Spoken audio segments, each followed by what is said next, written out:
आदरणीय संजय भाई, जैसा जी, टोटा साहब और यहाँ के सभी गणमान्य लोग, यहाँ के स्थानीय सभी किसान भाइयों, आज ये बैठक का आयोजन यहाँ के किसानों के निवेदन पर श्री संजय चौहान जी को आमंत्रित किया गया, क्योंकि लोगों में कन्फ्यूजन और मिसकंसेप्शन बहुत ज़्यादा है और उसकी डिटेल में सारी संजय भाई आपको बताएंगे कि ये एनक्रोचमेंट का विषय क्या है, किस तरह से इसको हमने टैकल करना है, हैंडल करना है।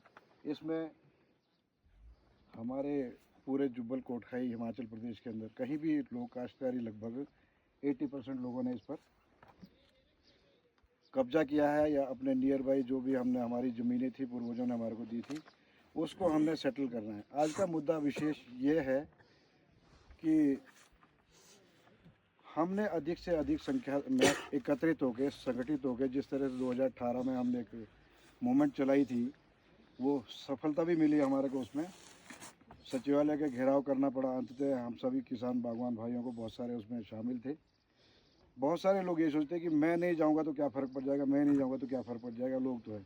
इससे भी मैं निवेदन करूंगा आप सभी से, जितने लोग आज यहाँ पर है इससे भी अधिक संख्या में महिलाएं भी शामिल कीजिए। उसमें 2-3 गाड़ियाँ महिलाओं की भी होगी साथ में, और हम आपस में कंट्रीब्यूट करके जो भी टैक्सी के चार्जेस या गाड़ियों की हमारी कन्विंस होगी उसको हम इकट्ठा करके सब लोग मिल के थोड़ा थोड़ा पैसा इकट्ठा करके जो 20 तारीख का ये प्रोग्राम शिमला में सचिवालय का घेराव का रखा है, सरकार तक हमने अपनी संगठन की जो शक्ति और ताकत वहाँ पहुँचानी है, वो तभी संभव है जब हम सभी लोग हर जगह से हर किसान बाहर निकलेगा। मेरा कहने का ये तात्पर्य है, जिसके पास नहीं भी है वो भी साथ दे। वो इसलिए साथ दे क्योंकि आज किसान का यदि ज़मीन का मुद्दा है, कल के लिए सरकार की कई दमनकारी नीतियाँ आती रहती है। कभी आपके पेस्टिसाइड के इश्यूज़ उठेंगे, कभी आपके मार्केटिंग के इशू उठेंगे, क्योंकि ये अंत नहीं है। जैसे एम्प्लॉयज़ की रोज़ आए दिन नई मांगें बढ़ती है, हमारी भी नई मांगें बढ़ेगी ज़रूरत के हिसाब से जैसे जैसे समय आएगा। तो हर आदमी की इसमें ज़रूरत है, प्रयास करना है सबने। जैसे कहावत सुनाऊँ मैं आपको कि एक जंगल में आग लगी, चिड़िया के घोंसले भी उसमें शामिल थे, तो उसने अपनी चोंच में पानी लेके बुझाने का प्रयास किया। तो साथ वाले उनके बड़े बड़े बिरादरी के जो लोग चिड़िया के जो थे, उन्होंने बोला कि तेरे चोंच से क्या ये जंगल की आग बुझ जाएगी। चिड़िया ने एक जवाब दिया, कहते यदि आग बुझेगी भी नहीं, मैं उनमें से तो नहीं, कम से कम बुझाने वालों में तो मैं शामिल नाम आएगा मेरा। तो हम सबका ये प्रयास रहेगा, हम सबका एक जो किसान बागवान जितने भी हमारे रिलेशन में जो भी है, जो आज किसी कारणवश नहीं आ पाए, हमने ये ऐसा कैंपेन करना है जैसे हम कांग्रेस बीजेपी के लिए कैंपेन करते नहीं चुनाव के टाइम, घर में घुस घुस के वोटें पकड़नी है। अल्टीमेटली हमारा उससे भी ज़्यादा सघन वो हमारा ये वो रहेगा, क्या नाम, कैंपेन रहेगा। मेरा आप सभी से ये निवेदन है, क्योंकि ज़्यादा डिटेल में तो भाई संजय जी और इनके साथ आए सभी लोग अपने एक्सपीरियंस शेयर करेंगे। मेरा यहाँ स्थानीय के होने के नाते मेरा आप सभी से ये निवेदन है, जिस तरह से 2018 में हमने बढ़ चढ़ कर भाग लिया, कुछ नहीं होता है। आप खुले निकलिए आगे बढ़ चढ़ कर। बड़ी बड़ी किसानों को तो क्या है, किसानों की तो हक है। अंग्रेज़ों से भी हमारे आपके पूर्वजों ने या भारत के देश के लोगों ने आज़ादी ली उनसे भी। और ये तो हिंदुस्तान की सरकार है, हिमाचल की सरकार है, प्रदेश की सरकार बनाई हम आपने है। हमने आपने वोट देके इनको बना रखे, हमारा आपका हक है, हम अपनी बातें उन पर रखेंगे, उनके समक्ष रखेंगे, वो कानून बनाएंगे, वो उनका वो है, वो मैटर उनका है, वो बनाएंगे, कानून बनाएंगे, किस तरह से कानून उनको बनाना है। लेकिन हम शांतिपूर्वक तरह से वहाँ जाएंगे, अपनी मांगें मनवाएंगे, सभी लोग संगठित होकर। ज़्यादा ना कहता हूँ, मैं आपसे पुनः ये आग्रह करता हूँ, निवेदन करता हूँ कि आप लोग अधिक से अधिक, इससे भी ज़्यादा कम से कम हमारे यहाँ से 100 से ऊपर लोग उस दिन होने चाहिए। गाड़ियों की व्यवस्था जिस तरह की हो पाएगी, हम एक उसके बाद बैठक करेंगे, किस तरह से ये हमने इसका कार्यक्रम को तय करना है, वहाँ पर क्या व्यवस्था करनी है, वो हम एक आपसी बैठक करेंगे। जो यहाँ की इलेक्टेड बॉडी है, जो हमारे किसान सभा की, उनके कोऑर्डिनेशन में और उनके सानिध्य में बैठक होगी, और उनके पास जो भी पैसा इकट्ठा हो पाएगा उस हिसाब से हम मैनेज करेंगे। ज़्यादा ना कहता हुआ मैं निवेदन करूँगा भाई जेठा जी से, अपने अनुभव रखें और अपने जो इनके साथ भी बहुत बड़ा, इन्होंने बहुत बड़ा संघर्ष अपनी ज़मीन को बचाने के लिए किया। उसमें वहाँ के स्थानीय लोग और बाहर के आए लोगों को उन्होंने पूरा साथ सहयोग दिया कि अपनी ज़मीन बचाने के लिए हम आप सबको किस तरह से इकट्ठा होना, कैसे, वो उसका एक उदाहरण जेठा जी है। कृपया करके आप अपने शब्द बताएं और उसके पश्चात आगामी कार्रवाई के लिए मैं बुलाऊंगा संजय भाई को, प्लीज़। चौहान जी, दुर्टा जी और संजय घमटा जी, यहाँ उपस्थित सभी किसान बागवान भाई, मैं आप सबको संबोधित करता हूँ। आज हमारा जो ये किसान का मुद्दा है, ये एक ऐसा मुद्दा बन गया है कि भाई आज हमारा जो रोजी रोटी है वो बड़ी दिक्कत में आ रही है, क्योंकि जो आने वाला समय है अगर ये स्थिति रही तो बड़ा मुश्किल हो जाएगा। इस पे सरकार के साथ साथ जो हमारे बड़े बड़े कॉरपोरेट है उनकी नज़र मैक्सिमम इसी किसान बागवानी पर है। अमीर को अमीर बनाया जा रहा है और गरीब को बिल्कुल गरीब बनाया जा रहा है। तो साथियों, जब हम इस लड़ाई को लड़ेंगे तभी हम कहीं आगे बढ़ा भविष्य हमारा ठीक बन सकता है, आने वाले जो बच्चे हैं उनका भी, सबका। तो इसके लिए हमारे को संगठित होके इकट्ठा होके ये लड़ाई लड़नी है। इसमें आज कुछ लोग बोलते हैं कि भाई मेरा नाम नहीं है या उसका नहीं है, मेरा आया उसका नहीं आया, आना सबका है। हमने स्टार्टिंग में बता दिया था, हम बार बार बोलते हैं। फर्स्ट जब कॉल हुआ था, हाई कोर्ट का जब कॉल हुई थी कि भाई बेदखली की, तो उसमें साफ सुथरे शब्दों में लिखा गया कि भाई जो ये ऑर्डर है, ये ऐसे ऑर्डर निकाल दिए कोर्ट ने कि भाई एट द स्पॉट जितने भी इंक्रोचर है, अगर किसी की बेदखली होती है उसकी सराउंडिंग में जितना भी जो भी इंक्रोचर है उसको उसी टाइम जो है वो करे, जो भी अधिकारी वहाँ पर आता है। तो हम बार बार इन चीज़ों को बता रहे हैं, हर जगह में जब जा रहे हैं लोग इन बातों को नहीं ले रहे हैं। अब आज वो बात सामने आ चुकी है, हर दूसरे तीसरे आदमी को जो नोटिस आ रहा है, समन आ रहा है, बुलाया जा रहा है कि भाई आप के पास इंक्रोचमेंट है और आप जो है बेदखल कीजिए, आपको बुलाया जा रहा है, आपकी डिमांड की जा रही है। तो आज हम सबको मिल के इकट्ठा होकर ये लड़ाई लड़नी है और ये लड़ाई अकेले नहीं लड़ी जाएगी, क्योंकि अकेले के लड़ना बड़ा मुश्किल है। पर अकेले हम इतना कर सकते हैं कि हिम्मत कर सकता है आदमी, अपने आप लड़ाई लड़ने की हिम्मत कर सकता है। जब तक खुद हम अपने आप को लड़ाई के उसमें खड़ा ना कर सके तब तक ये लड़ाई नहीं होने की है। तो सबसे पहले तो मैंने अपने आप को, हम सब किसान ने अपने आप को मजबूत बनाना है और संगठन के साथ जुड़ना है। बिना संगठन से नहीं होगा, क्योंकि उदाहरण आपके सामने है, सब कुछ है, आपने सब कुछ देखा। जब मेरे घर में हुआ, जैसा भी हुआ, आपने वीडियो पे सब कुछ देखा है। अगर मैं उसको डिटेल में बताने की कोशिश करूंगा तो मेरे को लगा कि भाई 32 दिन का जो मेरा लेखा जोखा था, 32 दिन मेरे को लगे तो मेरे ख्याल में पूरा दिन लग जाएगा।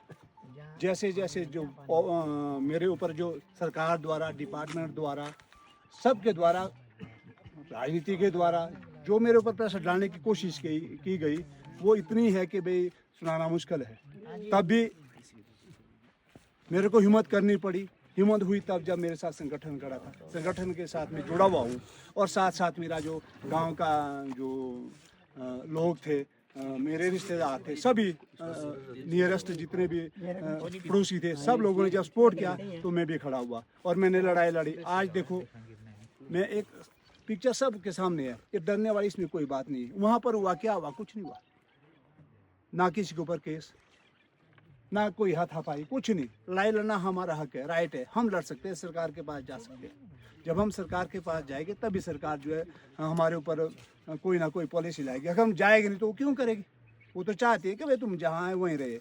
तो इसीलिए हमारे को इकट्ठा होना है और इकट्ठे होने का एक ही रास्ता है, संगठन। संगठन के साथ जुड़िए और ज़्यादा नहीं बोलूँगा मैं, क्योंकि अब डिटेल में आपको भाई संजय जी खुद समझाएंगे। मैं आपको सिर्फ हौसले अफजाई के लिए आया हूँ कि भाई हौसला अफजाई तब होगी जब हम आपस में एकत्रित होकर, इकट्ठे होकर संगठन के साथ लड़ेंगे लड़ाई, तभी हम जो है अपने पूरे मुकाम तक पहुँचेंगे। और ज़्यादा नहीं बोलूँगा मैं।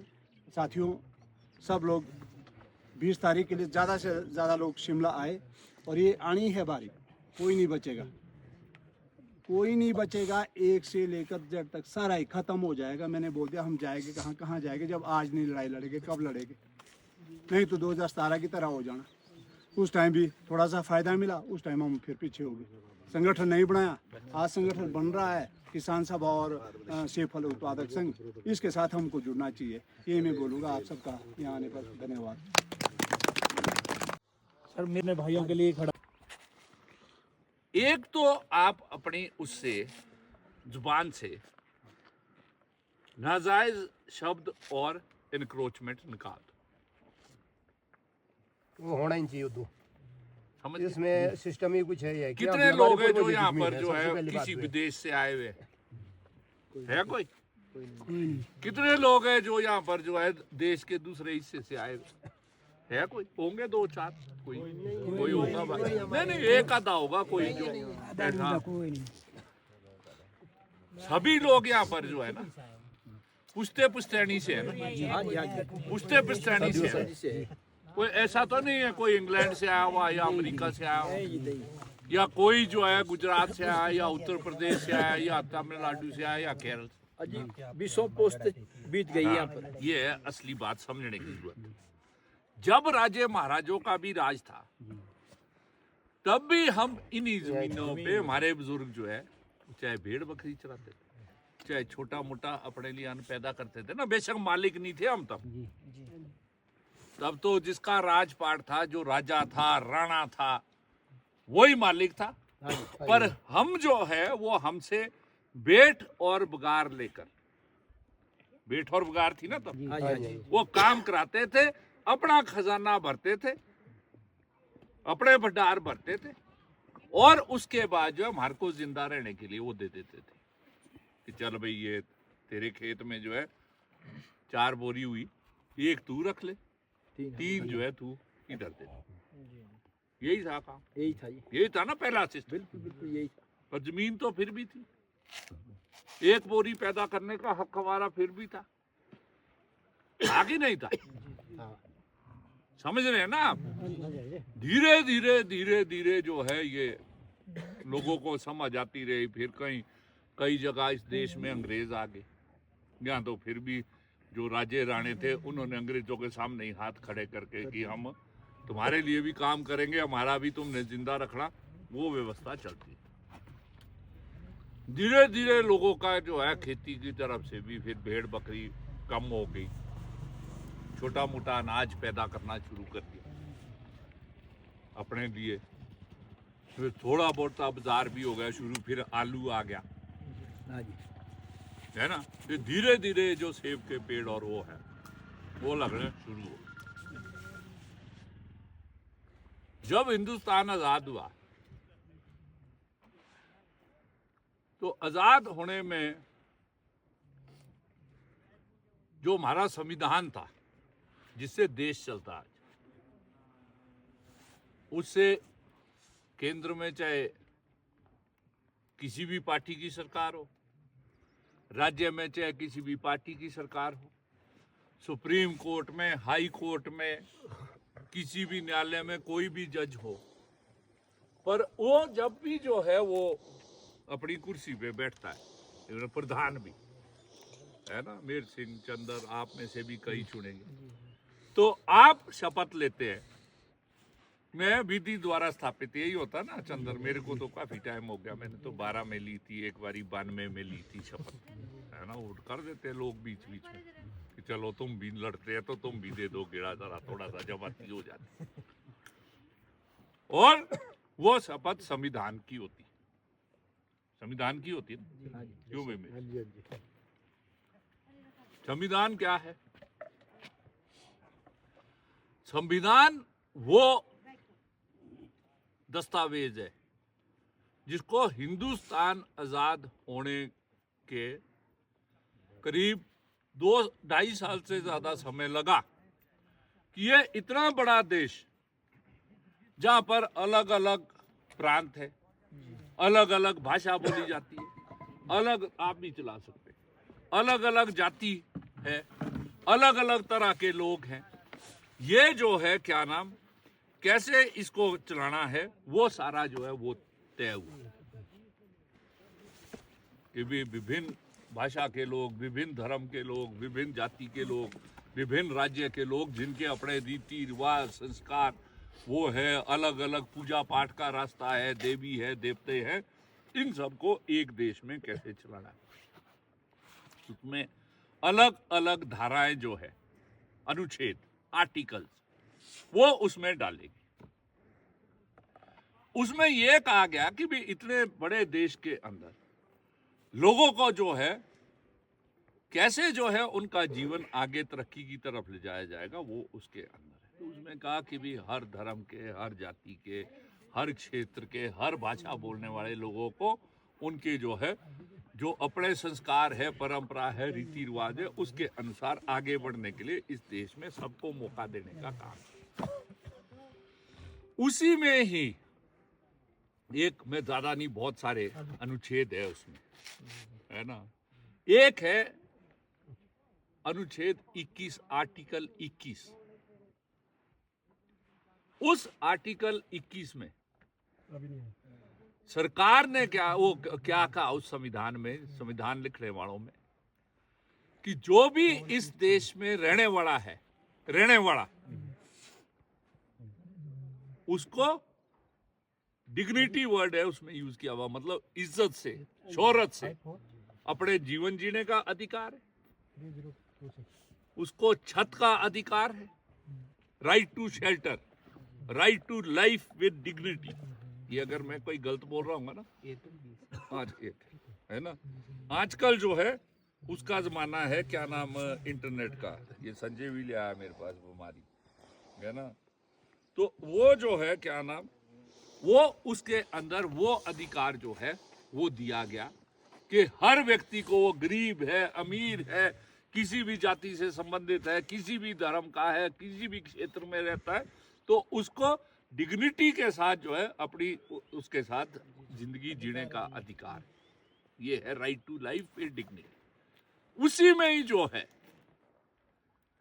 वो राइट टू शेल्टर है, उसको बेहतर जिंदगी जीने के साथ साथ उसको रहने का, खाने का, वो जो है वो व्यवस्था उसको होगी। इस संविधान में वो गारंटी दी गई है, क्योंकि वो तो जो उसके अंदर लिखा है, सरकारें हैं जब शपथ लेती है उनको यही जिम्मेवारी देते हैं, हम छोड़ के जिस भी मर्जी पार्टी की बने, है ना, वो कि ये जो है संविधान के तहत कार्य करते हुए हमारे जो लोग हैं इस देश के, जो यहाँ पर रहते हैं, किसी भी धर्म के होंगे, किसी भी जाति के, क्षेत्र के, उनको जो है वो right to life with dignity और राइट टू शेल्टर।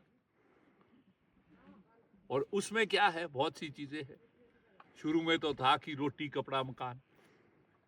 अब तो जैसे जैसे जरूरतें बढ़ रही है दुनिया के अंदर, अब जो है जिसको दुनिया में बोलते हैं कि सस्टेनेबल डेवलपमेंट गोल्स, चंदर यही बोलते हैं कि क्या होंगे, तो उसमें शिक्षा है, स्वास्थ्य है, बिजली है, सफाई है, साफ पीने का पानी है, ये सारे जो है उसको जिंदा रहने के लिए वो देने।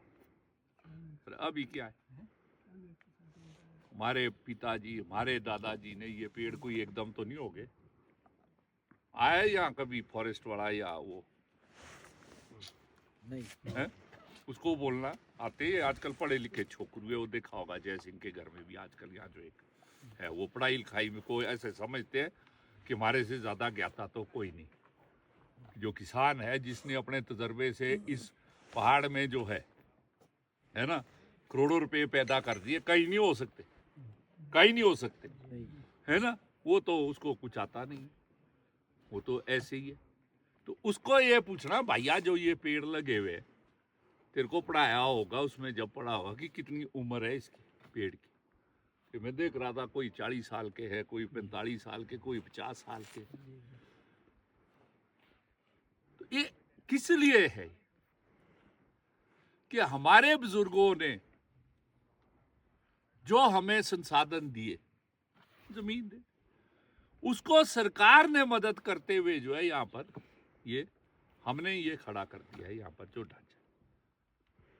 आपको याद होगा, बहुत से बुजुर्ग हैं यहाँ बैठे और लोग। डॉक्टर परमार जब हिमाचल प्रदेश पढ़ा ना, तो डॉक्टर परमार के जमाने में कोई नहीं लगाता था पेड़। ये धारणा थी हमारे कि ये पेड़ लगा देंगे तो भूखे मरेंगे, क्योंकि हम उस समय में अनाज की जो खेती करते थे वो अपने और अपने परिवार के पेट पालने के लिए करते थे सिर्फ। तब ये ना आपका खेत इधर भी होगा, पहाड़ में भी होगा, नीचे भी होगा कई खड्ड के किनारे, जिसको बोलते हैं तो धान माश के खेत है क्यार में जिसमें है ना, वो है। आज की डेट में तो ये युवा पीढ़ी ये बोलते हैं ना, क्या हमारे बुजुर्गों ने एक टांग इधर दे दी, एक उधर दे दी, पूंछ जो है नीचे लगा दी है, इससे अच्छा तो इतना ही होता तो यही कर लेता। तो वो जब आया दौर डॉक्टर वाई.एस. परमार का, उन्होंने जो है सरकार के जो संस्थान थे, उस टाइम इतना हॉर्टिकल्चर डिपार्टमेंट नहीं था, है ना, उस टाइम कौन था गांव में? ग्राम सेवक था, दूसरे लोग थे।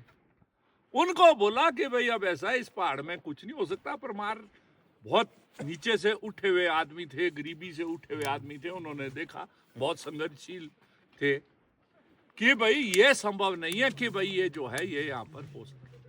तब उन्होंने कहा, क्योंकि वो स्टोक साहब ने उस टाइम ले आया था कोटगढ़ के अंदर से,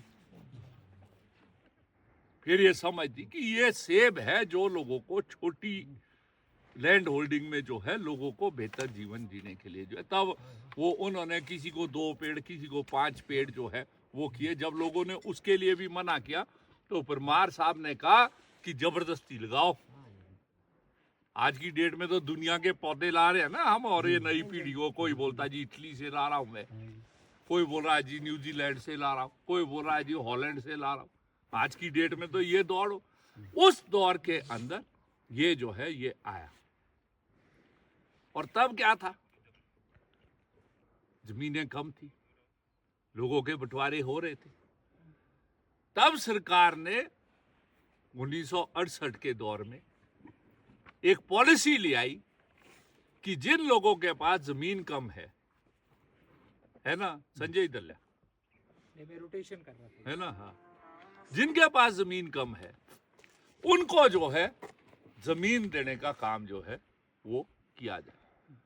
ये किस लिए, ये समझने की जरूरत है। शायद कुछ लोग ये समझ रहे होंगे कि हम तो कुछ और आए थे समझने उस नोटिस के बारे में, ये इसने और ही यहाँ पर वो कथा शुरू कर दी। नहीं सही बात। जब तक बीमारी क्या है, सबसे पहले तुम क्या देखते हो, ऊपर चोटी में वो सुकड़ा शुरू हो गया सेब, है ना, सबसे पहले जड़ में ढूंढते कि रूट रॉट तो नहीं लग गया, वही देखते ना, फिर देखते नहीं, फिर बाद में देखते ऊपर को, हो ये तो इसने रगड़ दिया, क्या नाम, ये जो बोरर था, शूट बोरर था, उसने रगड़ दिया इसलिए ये टेढ़ा। पहले तो जड़ में ही ढूंढते, आजकल तो बड़ा भारी है, बारिश के टाइम में बोला रूट रॉट लग। तो वो बीमारी की जड़ जब तक हम नहीं पता करेंगे कि ये बीमारी पैदा किसने की और कैसे की और ये बीमारी का इलाज क्या है, तब तक। तो 68 में जो है वो कानून जो था 9 तोड़ का, उसमें कहा कि जो आदमी जो है नई जमीन को जो है जितनी तोड़ देगा, वो था 9 तोड़, 9 का मतलब था नई, तोड़ का मतलब था तोड़ो, है ना, वो जितनी तोड़ देगा वो उस पर कब्जा जो है वो खेती कर सकता उसमें, क्योंकि जिंदा रहने के लिए जो है करना। वो परिवार थे, वो तो उस टाइम तो गोरखा तो था नहीं, साधन भी नहीं थे, है ना, कैश क्रॉप थी नहीं, लोगों के पास पैसे का जरिया था नहीं, मामला देना, हाँ, मामला देने के लिए छुट्टी है जमीनें यहाँ पहले। तो वो जो है वो ये कहा कि भी एक छोटा सा हिस्सा जो है वो सरकार को देना, जिसको पहले उन्होंने नजराना बोला जब जमीन आपको देनी थी। उसके बाद जो है उन्होंने कहा कि जो है वो निरंतरता के आधार पर जो है आपको मामला देना पड़ेगा। बहुत से लोग थे, जब नहीं आया फिर भी छूट गया। हमारी आधी जमीन छूटी उस टाइम, हाँ, तो ये है, तो उस 1992 में बिल्कुल। तो उसके बाद जो है आज जो ना उसमें उत्तराखंड वालों ने अपने पट्टे निकाले। चलो ये रहेगा, ये तो हमारी जो, इधर हिमाचल वाला लेते थे, चलो ये अलग लड़ाई, लेते थे। ये अभी अलग लड़ाई है, इसको नहीं अभी हम इसमें बीच में, वो भी एक मसला है, पर ये अलग लड़ाई। तो उसके बाद क्या हुआ, धीरे धीरे लोगों ने जो है वो 9 तोड़ लिए, किसी ने 5 बीघा लिया, किसी ने 10 बीघा लिया, और फिर उसके बाद जो है सरकार ने वो नीति बनानी शुरू कर दी। पहले बोला 20 बीघे तक, शुरू में 20 बीघे मिले 9 तोड़, है ना, उसके बाद बोला 12 बीघे, 12.5 बीघे, 1 हेक्टर, है ना। फिर बोला कि भी 5 बीघे तक 1 एकड़, फिर बोला कि जिसके पास 1.5-2 बीघा उसके 5 बीघे जो है पूरे करेंगे। ऐसे ही मिले लोगों को नो तोड़, है ना। फिर वहाँ पर जो है सरकार ने पट्टा जारी किया, पट्टे में जो है लोगों को बोला कि 20-50-100 रुपये बीघे के हिसाब से जो है वो 10 मतलब 5-10 रुपये बीघे के हिसाब से नजराना देंगे और वो जो है आपके नाम जो है वो चढ़ जाए। ये हो गया। और ये प्रक्रिया जो है कानूनन जो है ये 1980 तक ये चलती थी। 1980 में मैं क्यों कह रहा हूं, ये नीति जिस सरकार को हम चुनते हैं, जिस मर्जी पार्टी की हो, क्योंकि अब तो लोगों में गुस्सा बहुत ज्यादा है। अब तो फेंटा ही चढ़ाते हैं। हिमाचल प्रदेश में तो 35 साल से फेंटा ही चढ़ा रहे कि तुमने करी है। और जहाँ ज्यादा गुस्सा होता है, अब मैं वो वाकया नहीं यहाँ पर करूंगा, कई बारी लोग बंद भी कर देते कमरों में जब गुस्सा आता है पेड़ कटने का तो गुस्सा हो जाता है। ये गुस्से से होता है, कोई ऐसा नहीं होता बड़ों बड़ों को हो जाता है, समझ गया है ना। तो वो जो है सरकारों के द्वारा ये कानून समय समय पर बदलकर 1980 में ये कानून लेकर आई केंद्र की सरकार कि एक जो है, क्योंकि ये दुनिया के अंदर बहुत बड़ा ये पर्यावरण का इशू बन गया। हालांकि उस पर्यावरण को खराब करने में जो आजकल ये कानून पोथने का काम कर रहे हैं अमेरिका, यूरोप, इंग्लैंड वगैरह, इन देशों का सबसे बड़ा कारण है उस पर्यावरण को बिगाड़ने का। तो उन्होंने कानून बनाने शुरू किए कि भाई जो है ये वर्ल्ड बैंक से, IMF से जो लोन तुम्हारे को मिलेंगे सरकारों को, जो हमारे भारत जैसे और भी देश है दुनिया के अंदर, तो उसके साथ नियम और शर्तें आएगी। नियम और शर्तें क्या आएगी कि यहाँ हम जो है सारा गैस फेंकेंगे वातावरण में, दुनिया का वातावरण करेंगे, क्योंकि हम तो तरक्की याफ्ता मुल्क है, हम डेवलप्ड कंट्रीज है, और तुम जो है तुम्हारे देश जो है वहाँ जंगल रखेंगे, वो जो गंद हम पाएंगे वो साफ रखने का काम जो है तुम करेंगे, तुम अपने लोगों के हक भी मारेंगे, तुम जो है इनको जो है भूखे मारने के लिए भी करेंगे। और तब उन्हीं शर्तों के तहत जो है वो कानून आया जिसको फॉरेस्ट कंजर्वेशन एक्ट जो है ना अभी आजकल चला हुआ 1980। और उससे क्या हो गया, जो हमारे को जो है राज्य सरकार को संविधान के अंदर हक हकूक थे कि भी वो सरकारों जो जमीन है, सरकारी जमीन है, उसको लोगों में बांट सकती है, वो खत्म हो गया। क्योंकि अब तो जंगल का मालिक और ज्यादा जमीन के मालिक केंद्र सरकार होगी। और उस कानून में प्रावधान कर दिया कि किस कृषि के लिए जो है कोई भी जमीन जो है खेती के लिए उन्होंने दिया है, जो सेक्शन 2 है उसकी, जो हाई कोर्ट ने भी कहा है कि वो 14-15 चीजों के लिए वो नॉन फॉरेस्ट एक्टिविटी के साथ एग्रीकल्चर में कहा कॉफी फलाना उसमें से भी लिया होगा बीच में, उसके लिए जमीन आप दे नहीं सकते। हाँ, केंद्र सरकार की मदद से जो बड़ी बड़ी कंपनियां हैं, अदानी है, अंबानी है, केंद्र सरकार की इजाजत से आप उनको जो है डेवलपमेंटल एक्टिविटी, और क्या हो गया कि जो ज्यादा जमीन थी 68% जमीन जो फॉरेस्ट था वो जो है जमीन चली गई केंद्र सरकार के कब्जे में 1980 में। और एक किस नोटिफिकेशन में सारी जमीन ही जो सरकारी जमीन थी, जो बंजर जमीन भी थी, 1952 में जब हिंदुस्तान आजाद हुआ और जब ये रियासतें मिलाने का काम हुआ, तो ये राजे राणे थोड़े चतुर भी ज्यादा थे। राणे आपने इसलिए नहीं बुरा मानना, अगर आपके पीछे कोई राणा लिखता होगा ना, ये तो अब ये आ गया बोलो हमारे कोई गाड़ी देने लग गया। इधर है ना कुछ मेरी रिश्तेदारी भी आरा कोर्ट वगैरह में, वो भी राणे लिखते, मैं उनको भी बोलता है तुम्हारे से नहीं है मतलब, है ना। वो जो थे उन्होंने किया कि भाई ये जमीनें बेच देंगे। तो सरकार ने, एक हिमाचल प्रदेश की सरकार ने एक नोटिफिकेशन निकाल दी कि जितनी भी जमीन है, बंजर जमीन है, वो भी जो है फॉरेस्ट होगी। और जो हमारे कानून बनाने वाले थे बुद्धिजीवी अफसर, बड़े भारी होते हैं ना आजकल, तो अब तो बुरा नहीं मानना जिसको, जो उसको ऑफिसर लग जाता है पीछे, है ना, वो तो ये सोचता मैं तो दुनिया का सबसे बड़ा बुद्धिजीवी हो गया। जो अफसर है वो जो है वो उसमें जो है ये दिमाग नहीं लगाया कि वो जो 1952 की नोटिफिकेशन है वो भी उसका हिस्सा बन गई है और वो भी जो है फॉरेस्ट कंजर्वेशन एक्ट में जो है उसका हिस्सा बन गई।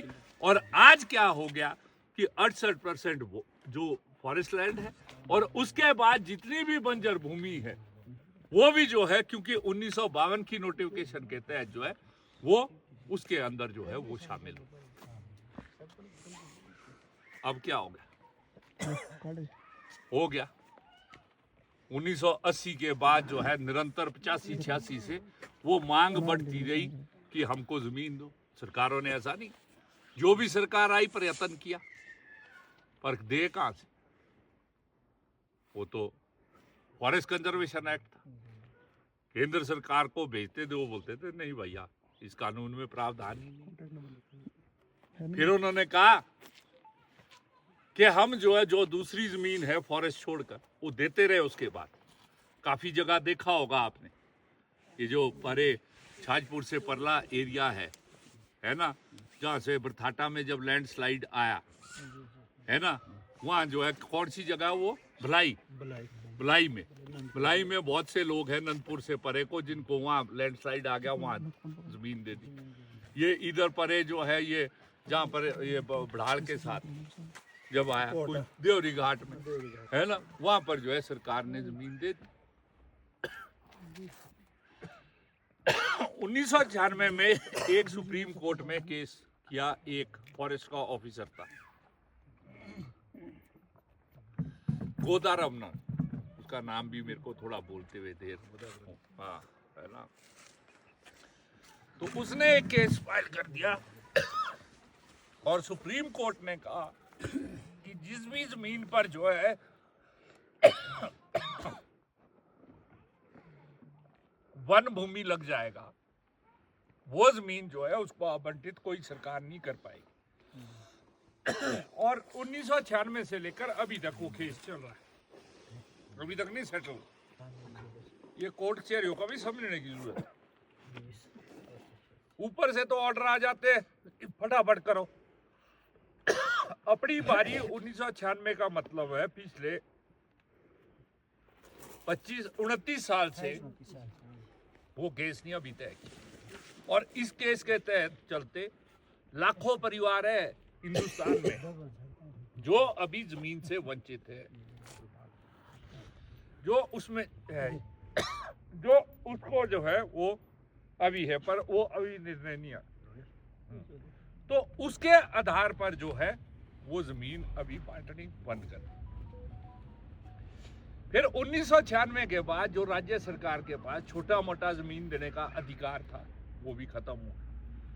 उसके बाद जो है कहीं बाढ़ आ जाए, कहीं पर घर बह जाए, कहीं पर कुछ और हो जाए, राज्य सरकार वो जमीन भी नहीं दे पाती। समझिए। फिर प्रयत्न हुआ कि भाई नहीं ये तो गलत है, सरकारों को भी समझ आती है जब लोग बोलते हैं वोट मांगते हुए। सरकारी जमीन पर जो तहसीलदार जो है उसकी बेदखली करेगा पर कानूनन करेगा, ऐसे नहीं करेगा जैसे अभी वो करते हैं कि जी लिख के दे दो मैंने छोड़ दी और बेदखली होगी। नहीं, वो कानून की प्रक्रिया को पूरा करना पड़ेगा। उसके आधार फिर 2000 में उस समय सरकार ने संशोधन किया और उसमें 163A धारा जोड़ी। उसमें क्या कहा कि ग्रामीण क्षेत्र में 20 बीघा तक और शहरी क्षेत्र में 200 स्क्वायर मीटर तक ये जो है सरकार जमीन जो है वो रेगुलराइज करेगी जो लोगों के कब्जे। और 2002 में नियम बनाए गए हैं इसमें। हालांकि उस समय किसान सभा ने इसका विरोध किया था, लोगों ने बोला तुम तो नहीं चाहते कि लोगों को जमीन। 1,67,339 लोग खुशकिस्मत लोग उस समय, अभी तो सबसे बड़े देश का कानून और संविधान उसको भी अपनी सफाई देने का, अपने आप को निर्दोष साबित करने का मौका और अवसर देता। वो सबसे बड़ा आतंकवादियों का साथ था बॉम्बे में जिसने किया, सबसे बड़ा आतंकवादी अभी तक माना। 4.5 साल लगे उसको, 4.5 साल लगे ना उसको फांसी देने में। उसको जेल में उसको बीमारी हुई वहां भी किया, और यहाँ क्या है कि वहां बुलाए दफ्तर में, बोलो तेरा ही है सब कुछ, तू जा यहाँ लिख के दे कि मैंने छोड़ दी। यही है ना मेजॉरिटी। किसी का केस चला, किसी का जो है कहीं पर वो सुनवाई हुई कि बस दे दे, तहसीलदार ने बोलो ठीक है, फॉरेस्ट में भी आरओ ने बोलो बस, एसडीएम ने बोलो कोई चक्कर नहीं, करो ये तो तुम्हारा ही, कौन छुड़ा सकता। और अब वही बोले तो लिख के दिया। वो पुलिस वाला अगर जब ले जाता है किसी मुलजिम को, 4 पटाखे ठोकता है और बोलता है लिख कि मैंने खून किया है। पर कानून क्या बोलता है कि कोर्ट के अंदर जो है जब वो बोलेगा कि जो है मैं नहीं इसको मानूंगा, वो मानने नहीं है। समझ गए? वो तो उसी टाइम ठोकते हैं जब 4 पटाखे याद हो गए। तो ऐसे ही डर जा, मैं वहां देख रहा था जय सिंह के घर में, जैसे कई बारी तो गार्ड ने भी वैसे ही पर दी, वो पुलिस आ गई, पुलिस आ गई, लोगों के तब सीने ऐसे ही छूट जाते। जब तो अंदर थाने में चले गए तो वहां तो बड़े बड़े के सीने छुड़ा देते। वो बेचारा वो एक सूरज जो है कोटखाई में, वो गुड़िया कांड, वो मार ही दिया, सजा हो गई। अब कौन गलत है कौन ठीक है मैं उसमें नहीं जाना, पर मार दिया ना अंदर थाने में। ये तो प्रूव हो गया कि उसको थाने में मारा, किसने मारा किसने नहीं मारा वो उसमें नहीं। तो वो दशा होती है जब वहां पर वो बोल रहा पटवारी की लिख के थे, तो कानून चलाना ना, और कानून भी क्या है में चलना है, कानून चलना है जो धारा 163 लैंड रेवेन्यू एक्ट की 1954 की है, उसके तहत ये पीपी एक्ट में नहीं चलता। पीपी एक्ट क्या है ये इसलिए समझने की जरूरत है, जब तहसीलदार के पास जाएंगे, जब गारड के पास जाएंगे, 90% को ये कोई समझ नहीं है।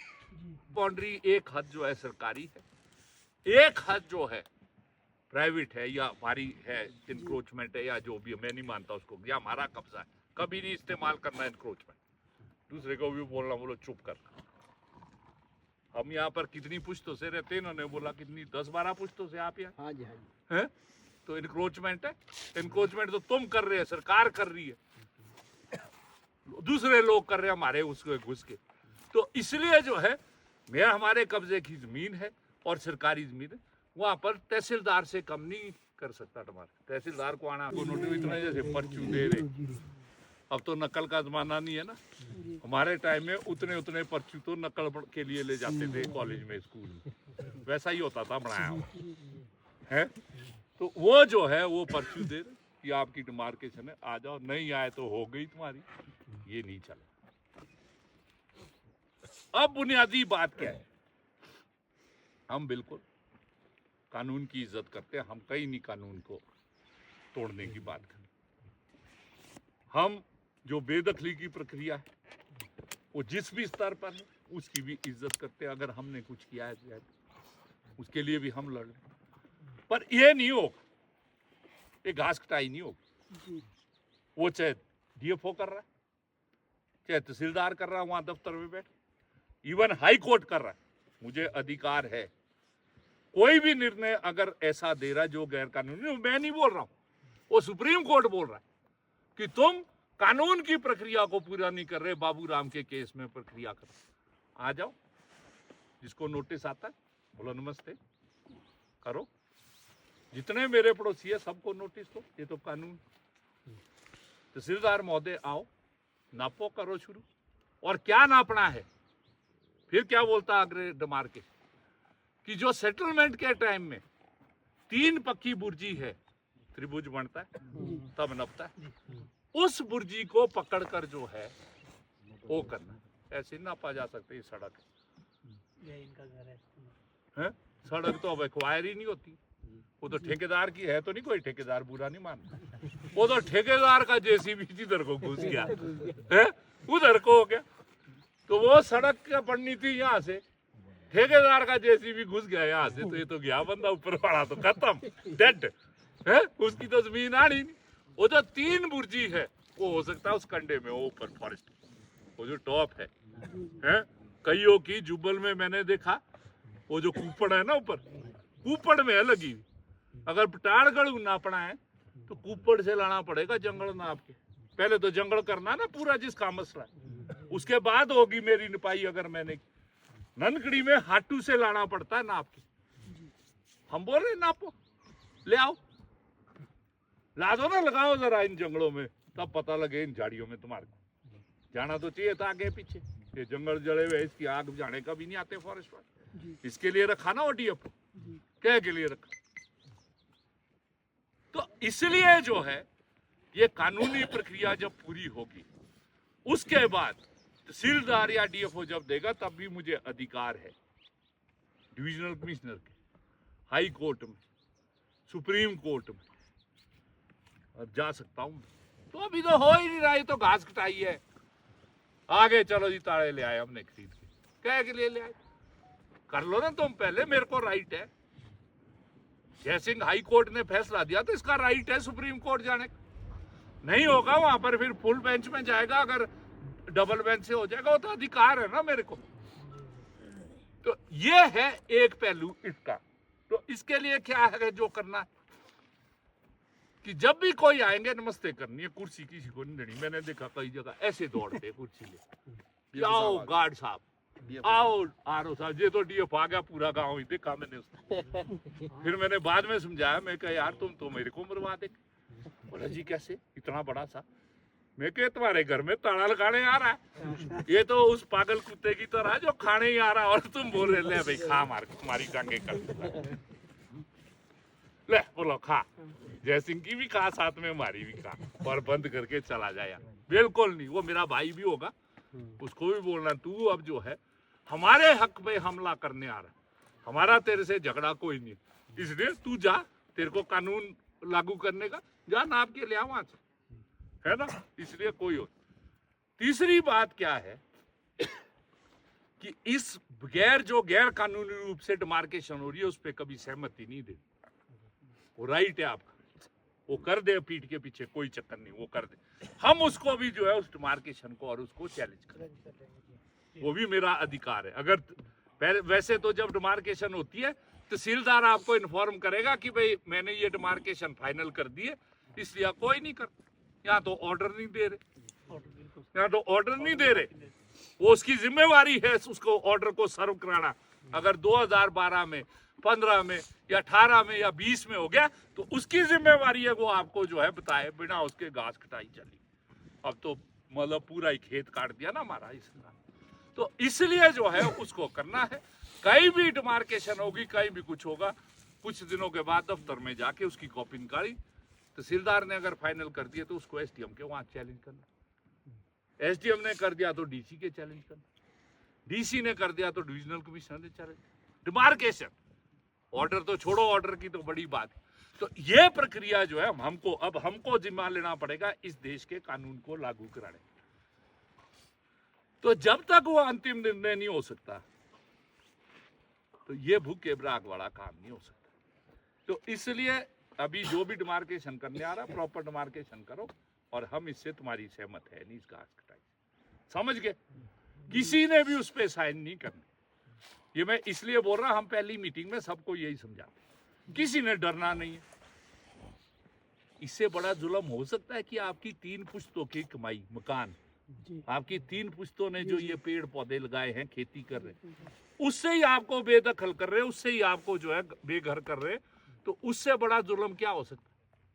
चले भी जाएंगे, जय सिंह बोल रहा केस बड़े हैं, पहले भी बड़े, मेर सिंह का है,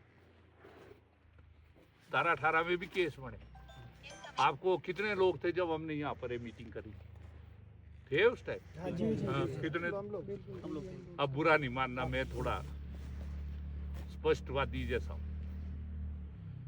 हमने तब भी बोला कि इस लड़ाई को ढंग से लड़ लो, जो अभी भी हम बोल रहे हैं, क्योंकि ये लंबी लड़ाई है। जब तक ये जमीन का पट्टा, जब तक ये जमीन के कागज आपके नाम नहीं हो जाते, तब तक ये तलवार लटकी रहेगी। तो हमने उस टाइम धरने प्रदर्शन किया, आप में से भी कई लोग थे, और वहां पर जो है तहसीलदार के दफ्तर के बाहर धरना दिया। धरने में क्या क्या हुआ, वो रात को 1:30 बजे वो हुआ। तो केस तो बढ़ते ही बड़े में 2 केस बने, स्टेट वर्सेस संजय चौहान। पढ़े, एक तो अभी भी चल रहा है, एक खारिज हो गया, इसमें एक में मेहर सिंह भी था, अब ये भी छूट गया, ये भी भाग गया, ये भी नहीं आता हमारे साथ पढ़े।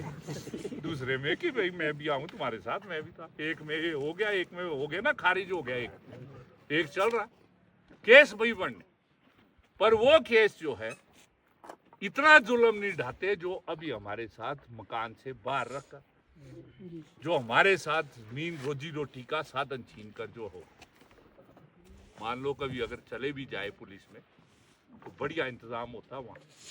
आप में से ये नहीं होंगे, हम कई बार ही जाते, चोरी डकैती में नहीं जाते, ये भी समझ लेना। ऐसे ही लोगों के आंदोलन में ले जाते कहीं, बढ़िया होता वहाँ, रोटी पानी बढ़िया होती, पर होती है तब जब ज्यादा हो, या पता हो कि ये चोर डकैत नहीं है, ये आंदोलन करने वाले कि यहाँ भी आंदोलन कर देंगे तब। बाकी ये चीटे में जाएंगे और उसमें जाएंगे तब तो चीटा ही बनाते, उसमें नहीं फंसना देखना, तब तो वो काफी कुछ करते हैं अंदर, है ना, इलाज भी होता है। पर होगा जो आंदोलन लेकर जाएगा, जो अपनी ताकत संगठन की ताकत से होगा, जो चीटे वाले का तो वो फेंटा ही देते हैं अंदर, चोर डकैत को भी फेंटा ही देते हैं। ऐसे नहीं कि भी कल को ये जवान बोले कि अंदर ही चलते आए थे संजय चौहान, उसने बोला कि मजे। तो ये जो है ये सरकार का स्वरूप रहेगा। ये संघर्ष हमारा कोई सिर्फ जमीन का संघर्ष नहीं, अब ये समझ लो, ये संघर्ष हमारी रोजी रोटी, हमारे बच्चों के भविष्य का संघर्ष है।